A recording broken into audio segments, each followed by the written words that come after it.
De janvier à décembre 2025, le Cameroun a traversé une année intense, marquée par des soubresauts politiques, des secousses sportives, des faits de société troublants et quelques épisodes insolites. Retour chronologique sur 10 faits majeurs qui ont marqué l'actualité nationale. Season Media vous dit tout.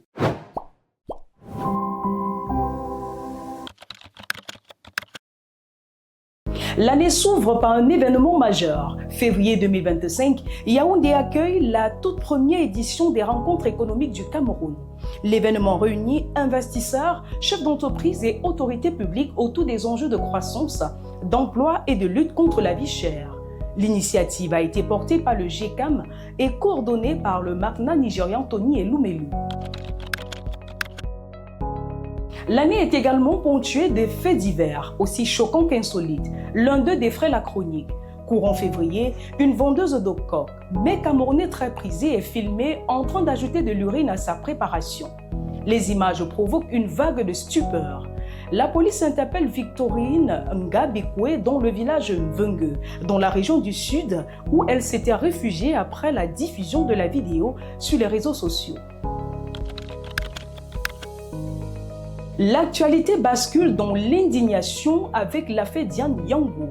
Avril 2025, l'annonce de l'indemnisation du meurtrier de la jeune femme à hauteur de 52 000 francs CFA, ouvrant la voie à sa libération, provoque une onde de choc national.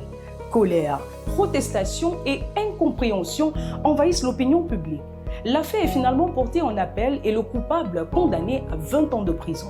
Toutefois, à ce jour, l'assassin qui n'est autre que son mari demeure introuvable. Le mois de juin est marqué par une vive polémique dans le milieu universitaire. Indira Baboke obtient une mention spéciale lors de sa soutenance de thèse de doctorat en médecine, une distinction rare dans les facultés de médecine au Cameroun. La toile s'enflamme, questionnant les conditions d'attribution de cette mention au regard de la position de sa famille au sein du gouvernement, de son statut d'artiste et de la retransmission en direct de la cérémonie sur une chaîne privée. Toujours en juin, les réseaux sociaux s'enflamment autour des déclarations de l'influenceuse Laura Keliana, affirmant pouvoir assumer un loyer mensuel d'1 million de francs CFA grâce à son activité sur les plateformes numériques. Une sortie médiatique qui relance le débat sur la rentabilité réelle du métier d'influenceur au Cameroun. Sur le plan politique, juin 2025 marque un tournant majeur. Issa Chiroma Bakari quitte le gouvernement. Ancien porte-parole et fidèle allié du régime, il surprend en rompant avec le pouvoir à 3 mois de l'élection présidentielle. La rupture provoque une véritable secousse politique.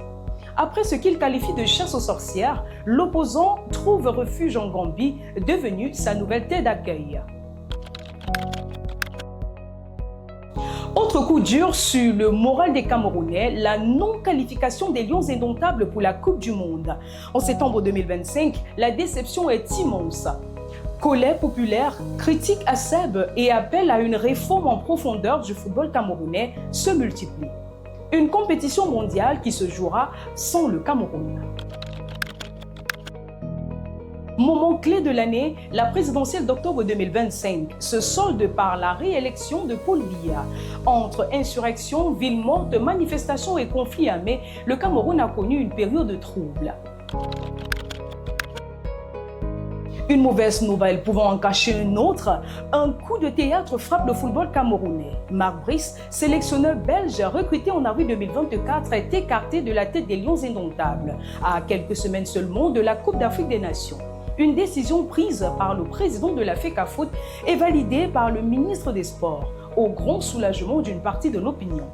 Déjà en 2024, les relations entre le technicien belge et les instances sportives s'étaient sérieusement dégradées. Mais comment vous pouvez faire ça au Cameroun?